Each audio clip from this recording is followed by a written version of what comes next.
साथियों नमस्कार। पटना बिहार से मैं अमिताभ कुमार दास, आईपीएस 94 बैच, और आप देख रहे हैं मेरा अपना यूट्यूब चैनल दास बोले बिंदास। क्योंकि जब बुज़दिलों ने मुंह में दही जमा लिया हो तो दास का बिंदास बोलना जरूरी हो जाता है। साथियों, खबर यह है कि खूंखार अपराधी सुनील पांडे तरारी विधानसभा उपचुनाव में भारतीय जनता पार्टी का उम्मीदवार होगा।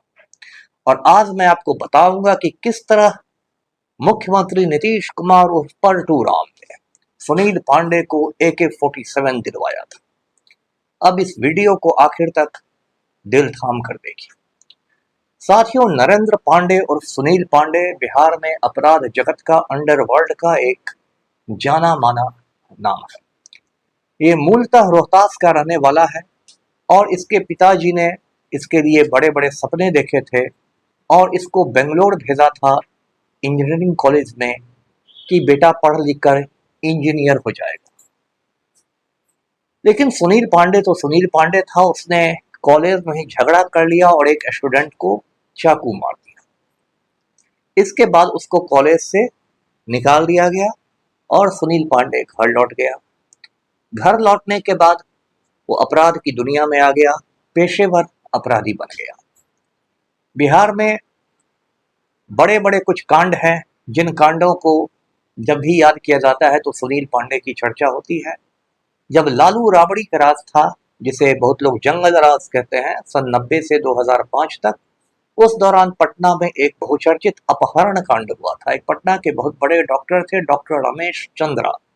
डॉक्टर रमेश चंद्रा का अपहरण हो गया था, बहुत हंगामा हो गया था, डॉक्टरों ने हड़ताल कर दी थी, काफी हंगामा हुआ। फिर पुलिस ने डॉक्टर रमेश चंद्रा को बरामद भी किया। ऐसे कहने वाले ये भी कहते हैं कि उसकी फैमिली ने फिरौती देकर डॉक्टर रमेश चंद्रा को छुड़वाया। उसमें भी सुनील पांडे का नाम उछला कि इसी के गिरोह ने अपहरण किया। 2015 में आरा सिविल कोर्ट में बम धमाका हुआ, उसमें एक दो लोग मारे गए और लंबू शर्मा नाम का एक अपराधी भाग निकला। लंबू शर्मा फिर पकड़ा गया और पकड़ाने पर उसने कहा कि उसको भगाने में सुनील पांडे का हाथ था। और सुनील पांडे और यूपी का पूर्वांचल का क्रिमिनल है ब्रजेश सिंह, ये दोनों मिलकर यूपी के माफिया डॉन मुख्तार अंसारी को मरवाना चाहते थे। आप जानते हैं कुछ महीने पहले मुख्तार अंसारी की मौत हो गई है। और लंबू शर्मा ने पुलिस को बताया कि सुनील पांडे ने मुख्तार अंसारी की हत्या के लिए उसको 50 लाख रुपए की सुपारी दी थी। तो ये है सुनील पांडे का हाल। सुनील पांडे का एक वीडियो एक जमाने में बहुत वायरल हुआ था, 2007-8 की बात होगी। उसमें वो पटना सीनियर एसपी को गोली मारने की धमकियां दे रहा था। एक और बात मैं बताऊं, उसमें मैं पटना का रेल एसपी हुआ करता था। एक दिन सुबह सुबह मुझे लगता है 3-4 बजे के आसपास मुझे थाने से फोन आया, पटना रेल थाने से, कि सर ये विधायक जी आए हुए हैं सुनील पांडे जी और सिपाहियों से गाली गलौज कर रहे हैं, बहुत नशे की हालत में हैं और सिपाही लोग भी उग्र हो रहे हैं। तो मैंने अपने डीआईजी साहब से बात कही, उन्होंने कहा कि तुरंत जाकर देखो क्या मामला है। मैं वहां पहुंचा, तब तक सुनील पांडे की सिपाही जी लोगों ने धुनाई कर दी थी और माननीय विधायक का माननीय कुर्ता फाड़ दिया गया था। सुनील पांडे काफी नशे में दिखाई दे रहा था। उन्होंने मुझसे कहा कि आप एसपी साहब कार्रवाई कीजिए, नहीं तो मैं आत्मदाह कर दूंगा। मतलब वो खुद पर मिट्टी तेल छिड़क कर आग लगाने की मूड में आ गए थे। मैंने कहा कि विधायक जी आप लिख कर दीजिए, ऐसे थोड़े कार्रवाई होती है। आप लिख कर दीजिए कि ऐसे अज्ञात सिपाहियों ने मेरा कुर्ता फाड़ दिया और पाजामा फाड़ने ही वाले थे कि रेल एसपी साहब आ गए। तो खैर ये मामला तो आया गया हो गया। तो ये सुनील पांडे की बात है।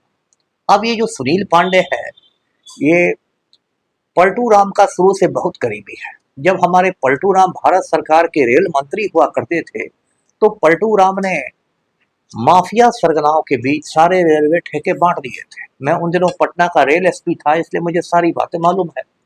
अब पलटू राम ने रेलवे ठेके ऐसे बांटे थे कि पटना मोकामा रेलवे खंड के सभी ठेके सूरजभान के गिरोह को मिलेंगे। पटना मुगल सराय रेलवे खंड के सारे ठेके सुनील पांडे को मिलेंगे। पटना गया रेल खंड के सारे रेलवे ठेके पांडव सेना के बबलू सिंह को मिलेंगे। तो पलटू राम ने माफिया के बीच करोड़ों करोड़ के रेलवे ठेके बांट दिए थे। मैंने विसल ब्लोअर का काम किया और पलटू राम की माफियागिरी का पर्दाफाश किया। उसके बाद से ही मैं पलटू राम के हिट लिस्ट पर चला गया।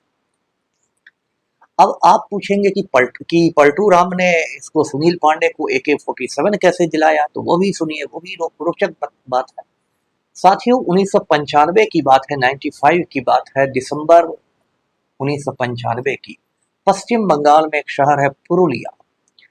कोई बहुत बड़ा शहर नहीं है, मझोला शहर है, छोटा शहर भी कह सकते हैं। वहां आनंद मार्ग का मुख्यालय है। पुरुलिया शहर में आसमान से एक विमान से सैकड़ों AK-47 गिराए गए। उस कांड का, पुरुलिया कांड का अब तक ठीक से खुलासा नहीं हो चुका हुआ। बहुत सारे लोग गिरफ्तार हुए, बहुत सारे लोग फरार हुए, कोई डेनमार्क का आदमी, कोई कहीं का आदमी।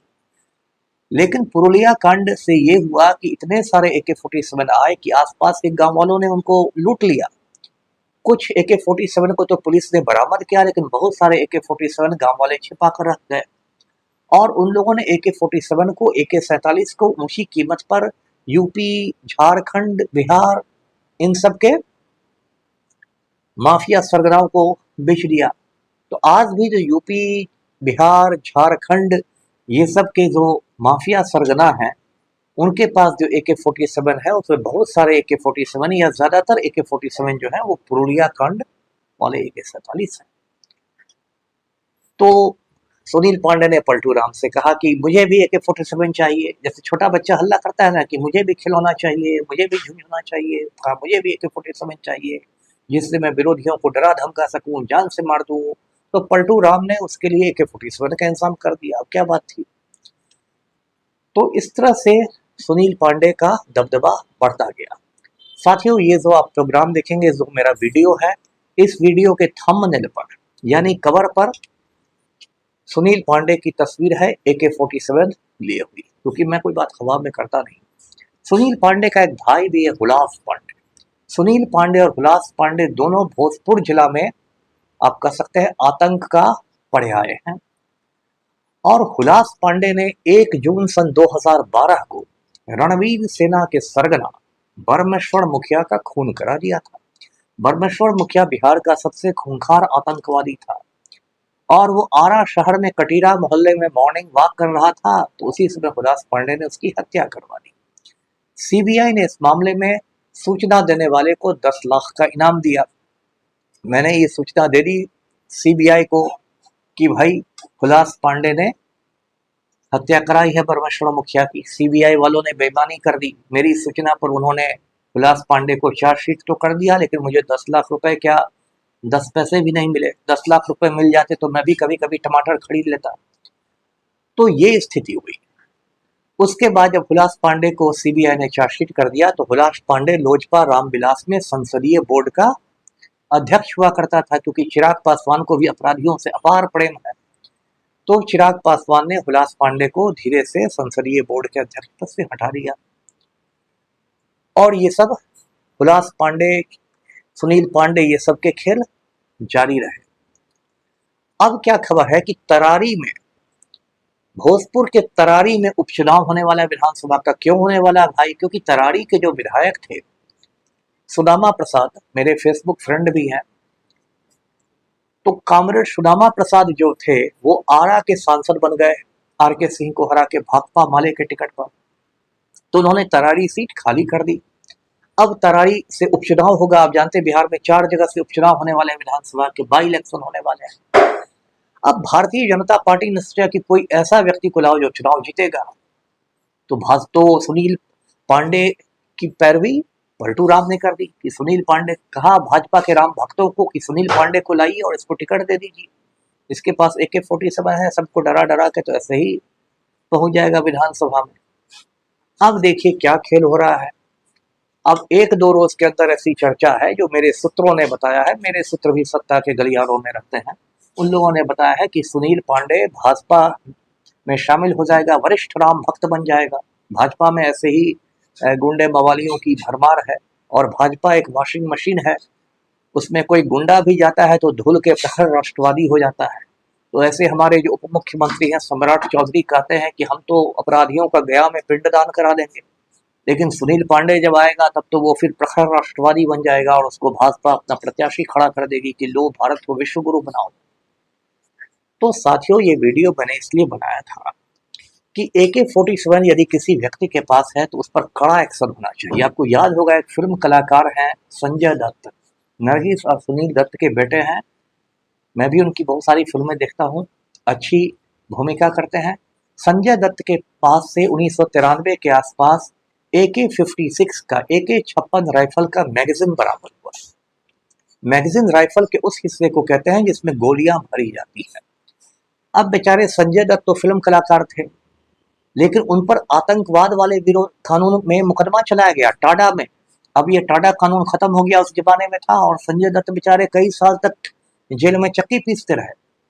तो AK-47 रखना, AK-56 रखना बहुत गंभीर अपराध है। अब ये जो मैंने वीडियो बनाया है, इस वीडियो के कवर पर मैंने सुनील पांडे की तस्वीर डाल दी है AK-47 के साथ। तो कायदे से बिहार पुलिस को सुनील पांडे के घर पर छापेमारी करनी चाहिए इस AK-47 की बरामदगी करने के लिए।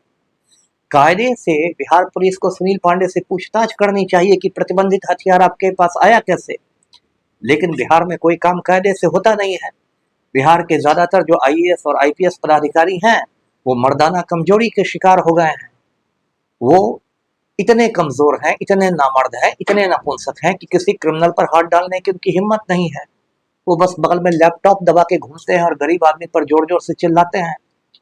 और अभी आप जानते होंगे किस तरह पलटू राम ने अनंत सिंह की मदद की और अनंत सिंह के खिलाफ कोई सबूत पुलिस ने पेश नहीं किया। हाई कोर्ट में अनंत सिंह की रिहाई हो गई।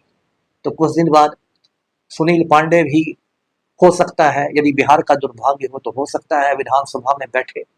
वैसे मुझे अभी भी उम्मीद है कि वह माले का प्रत्याशी ही जीतेगा। और हमारे पलटू राम बोलते रहेंगे कि हम ना किसी को फंसाते हैं, हम ना किसी को बचाते हैं, कानून अपना काम करेगा। लेकिन पलटू राम, मैं तो आपकी पोल खोलता रहूंगा। मैं तो डंके की चोट पर बिहार को बताऊंगा कि सुनील पांडे को AK-47 पलटू राम ने उपलब्ध कराया है। वीडियो को लाइक कीजिए, शेयर कीजिए, चैनल को सब्सक्राइब कीजिए। धन्यवाद। जय हिंद।